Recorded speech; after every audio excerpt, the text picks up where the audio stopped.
today I'd like to discuss the key structural issues in a business sale. Number one, business structure.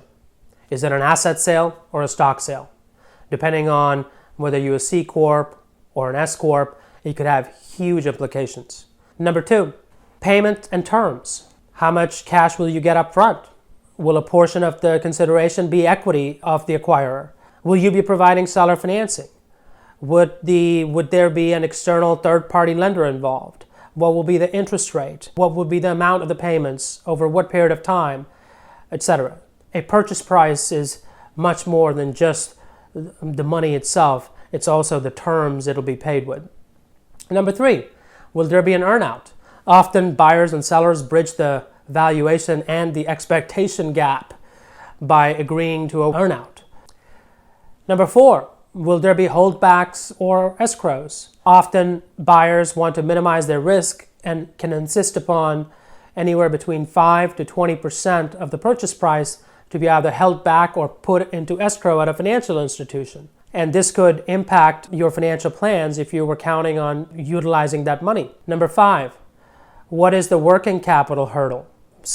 Buyers will require you to leave a certain amount of agreed upon optimal working capital within the business. We're talking about receivables, payables, inventories, and accruals. And to the extent that you don't leave enough, there will be a dollar for dollar adjustment above or below the working capital hurdle. Number six, representations and warranties. Buyers want the most broad definitions of representations and warranties, and the sellers want specific language to limit their liability. Number seven, indemnification caps. These are limitations of liability. So a seller would want to negotiate some cap on their liability versus having unlimited exposure to representations and warranties that they're making.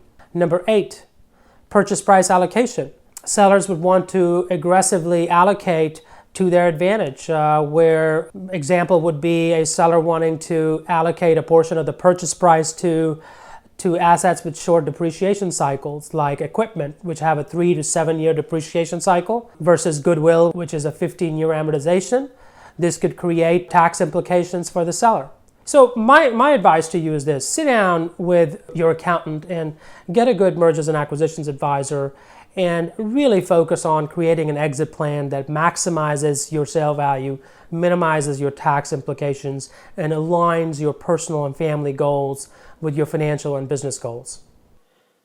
Rare Brain Capital helps companies improve performance and sell for maximum value.